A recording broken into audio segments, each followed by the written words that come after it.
Everyone has a story, and that's something that I think is super cool. Why? Because the person next to you, you have no idea what they've done or what they could do.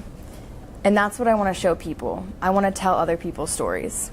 My name is Abby Verwick, and I honestly came into this class not knowing what I wanted to do with the rest of my life. I'm a swimmer, so I've been swimming for about 10 years. And last year I had this amazing opportunity to go down to WFAA and get interviewed by the sports journalist down there for the high school state champion spotlight, which was super amazing, and it was an incredible experience. While I was down there, I got to meet so many of the crew members and other reporters, which was super amazing. And it really made me want to consider doing broadcast journalism. Just when I was down there, I felt like I was in my place. I chose this field not only because I love getting to know people, but I love telling their stories. And that's something that I want to try to do.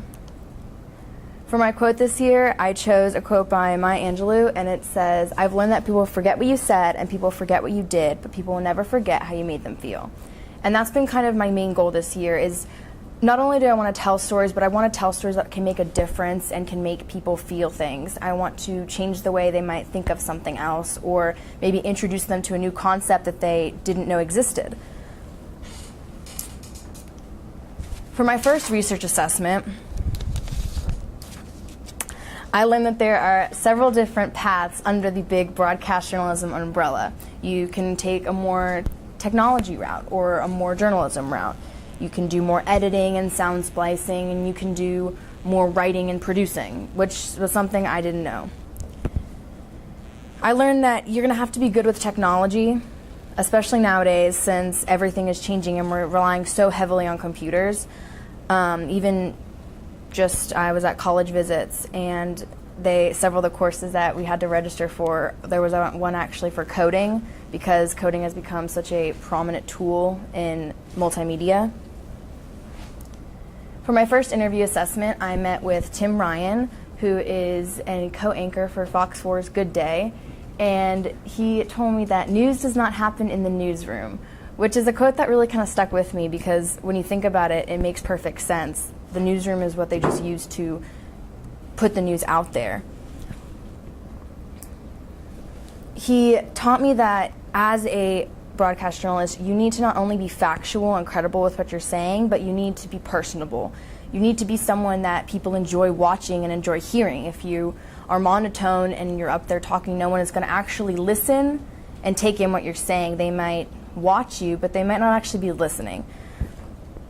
He also told me some keys to success for him, at least, have been that he's always been super curious and loved to learn. He always kind of wants to take in everything around him and learn about what he's doing.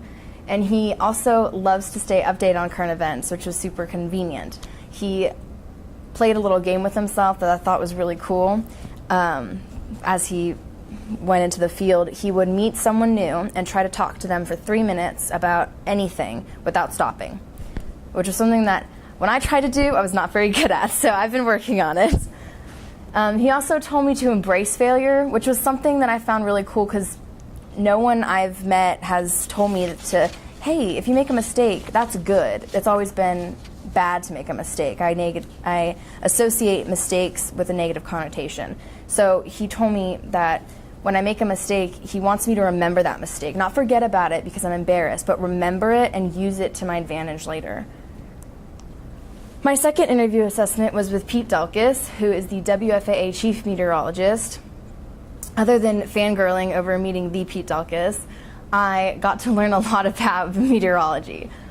I learned that even just walking into the studio that day when I met him, his essence is very confident and friendly, and he makes you want to engage in conversation with him, which is something that you need to have if you're going to be telling people stories. He told me to keep my eyes open to new opinions, and he actually grew up wanting to do sports journalism, which I found really ironic since he's this awesome weatherman. But he told me that he went into the field all ready for all sports, and he gradually kind of subbed in for someone one day and just fell in love with it. And he was telling me this to show me how easy it is to think you're on the right path and then end up falling in love with something completely different, which was really cool. And one thing he really stressed to me was how meteorology is, to me, when he says it's raining out, I think, oh, it's raining outside. But really, just because it's raining here, it has a domino effect on the rest of the environment around us and like states away, which I thought was really cool.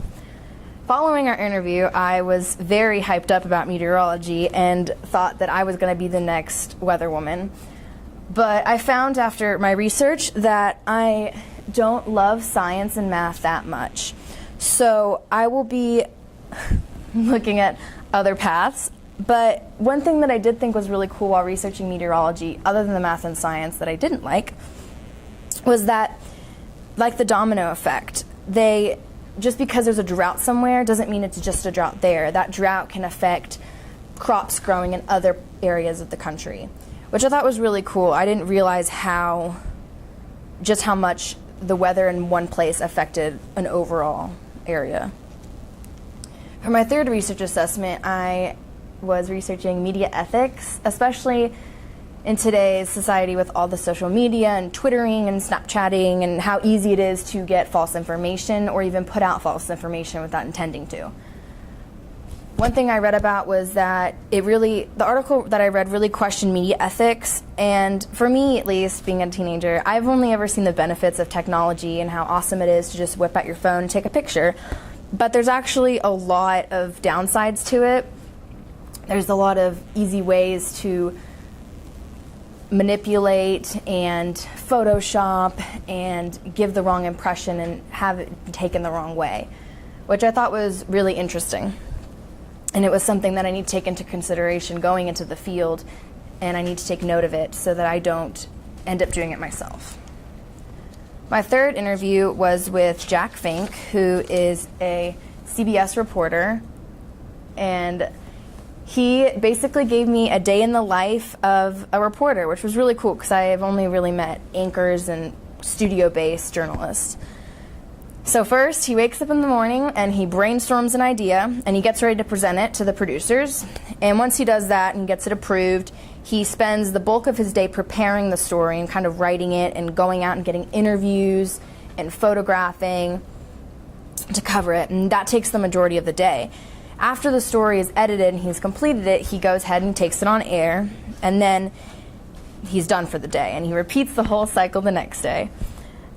One thing he really stressed to me was the importance of staying open and kind of open-minded and wanted to listen rather than talk himself, which I found it was a new perspective for me, because when you see him on the television screen, he's the one doing all the talking, but in reality, to get there, he didn't do much of the talking. He was actually more listening.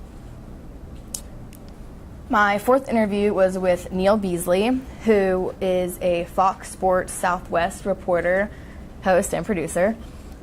He was telling me that the proper story may not always be the story that you want to tell. And while Mr. Beasley is in sports right now, he did go through the reporting and kind of anchoring stages and such. So he knew several branches that I had many questions about. And that was something I also didn't think about, was it's going to be hard to tell a story that I don't want to tell necessarily, but I'm going to have to remain unbiased and tell it to the best of my ability. Like Tim Ryan, Mr. Beasley encouraged me to embrace my mistakes and all the downsides. So when something bad happens, to look at the bright side of it and try to spin it into a positive way. He also told me that the best way to improve myself is by watching others and kind of not doing what they're doing, but taking in what you like about it and trying to incorporate it into your own style of writing or talking. My fifth interview was with Miss Eva Coleman, who is the head broadcast director at the CTE Center in Frisco. And her big thing to me was that you're a brand and you want to portray yourself as that brand, meaning how would you market yourself? How do you want other people to view you and remember you? And that was something that I really took into consideration, not just in the professional field, but kind of just as life as a whole, kind of to treat others the way you want to be treated, which I thought was really cool. She also explained to me that storytelling doesn't change. Everyone will always want to hear stories and want to talk and want to hear news, but the way they go about doing that will change, especially as everything is changing with technology and there's so much multimedia journalism. It's a lot less common to walk home and see someone watching the news on TV than it is to see them scrolling through Twitter. So she explained to me that as society changes with technology, you have to also remain up to date on that. So I just need to be constantly feeding myself on all the different ways that I can communicate to people. Twitter, social media networks, TV, online articles, all kinds of stuff, newspapers. And she told me her best advice would be to become an expert in all platforms of journalism. For my original work, I wanted to create a awareness type video, but I also wanted to really enhance and work on my video editing skills since I'm still pretty new at it, and I wanted to kind of get comfortable with the software that they use. So I chose to make several small clips of public service announcements for mental health awareness issues. I chose to focus on 5 big ones, which was depression, OCD, PTSD, high functioning anxiety, and an eating disorder, which I have my little link. Will you click on that? I'm sorry.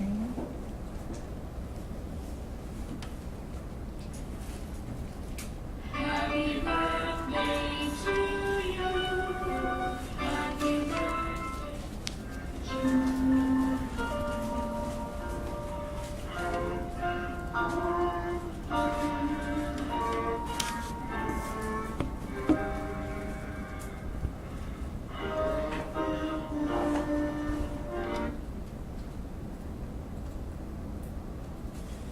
So that was kind of the basis. That was just one of the 5 videos I made, and I kind of put them all on a YouTube channel. And for our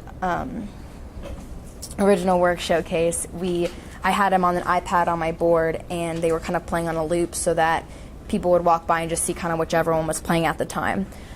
I went about this thinking it was going to be a lot easier than it actually was, because I had to not only film it, but I also had to find people willing to act in it, which I thought would be a lot easier than it was, but it wasn't.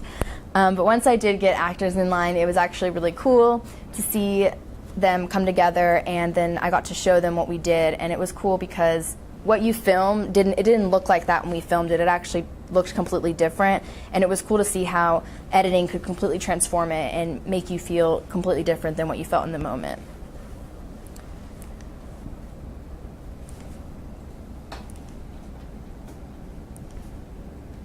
Bad things happen.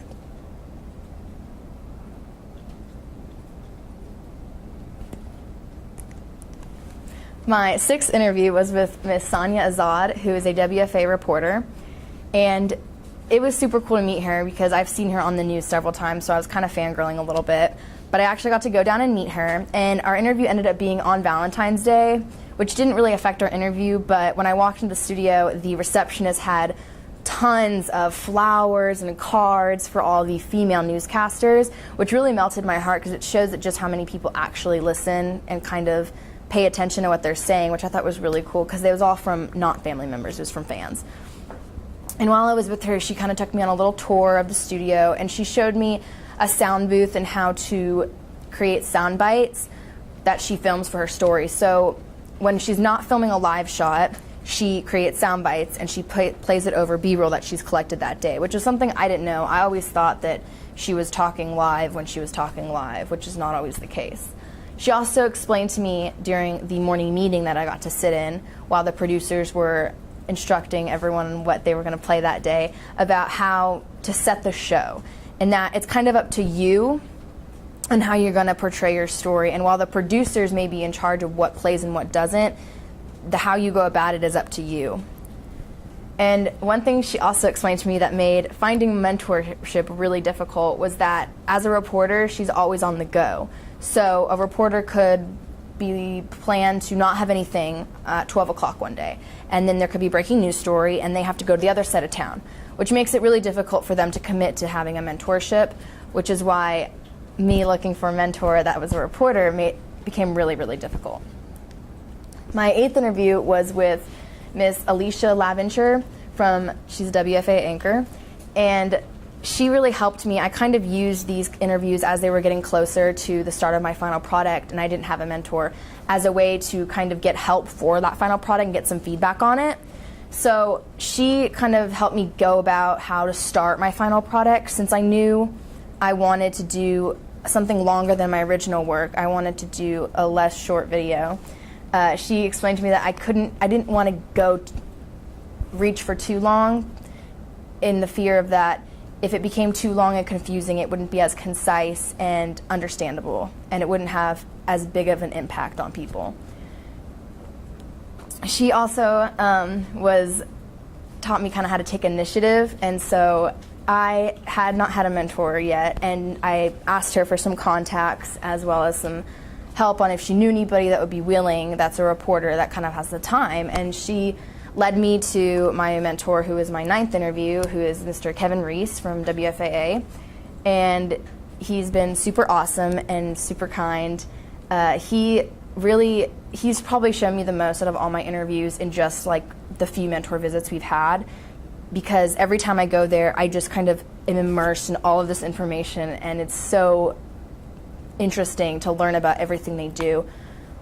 Just last time when I went, he got to take me to the control room while they were on air. They were airing the 4 o'clock news, and I got to see all the screens and how the editors splice everything, and it was really, really cool. And he was telling me while he was down there, he had no idea how to do what they were doing, because that's not his forte, but he was more of the writer type. But it was really interesting to see how what you see on the screen is something completely different than what you see on your TV. He also shared with me some of the really awesome benefits of technology. I know for one of his recent stories he actually took one of those drone cameras out and flew it around this huge hotel building that was like really old and 50 stories tall. And he wouldn't have been able to have the same effect of actually looking at the hotel and seeing all the different angles if he didn't have that technology of the drone being able to fly around, and he was amazed by it. He was just raving about it. He thought it was the coolest thing. For my final product, I wanted to do something close to my heart, and so for my 16th birthday, I actually did some volunteer work with the City House Teen Outreach Center, and I knew that I wanted to do something with them again. It had been something that was on my mind. And so for those of you who don't know, City House is a place where runaway, abused, neglected teens can go and stay and live, and they kind of help them get back on their feet, and once you're a young adult, they take you through the transitional living program, which kind of helps you build a resume, and similar to ISM, but on a smaller scale for people that don't have as many opportunities. And while going about this, it was really awesome. I got to email and meet with a lot of the City House staff, and when I actually got to go down there to film them, it melted my heart, because they were so gracious and happy that I was doing this project, but I was more thankful for them letting me, and I wanted to tell their story. So I got to interview 2 staff members. One is the caseworker, and then one is the Transitional Living Center resident.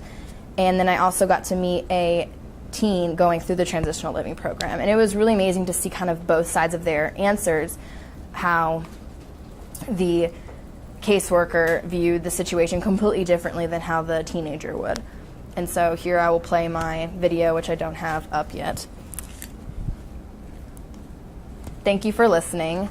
I want to thank everyone for being with me on this journey in ISM. It's been such a great experience. I want to thank Coach Goff for all that she's done, and I'd like to thank my mentor, Kevin Reese. Despite the little time we had, it's been super amazing, and I'm much more knowledgeable. I feel like I've learned so much just from the few times we've been together. And I would like to thank the staff at City House for allowing me to do the project, and all my friends and family.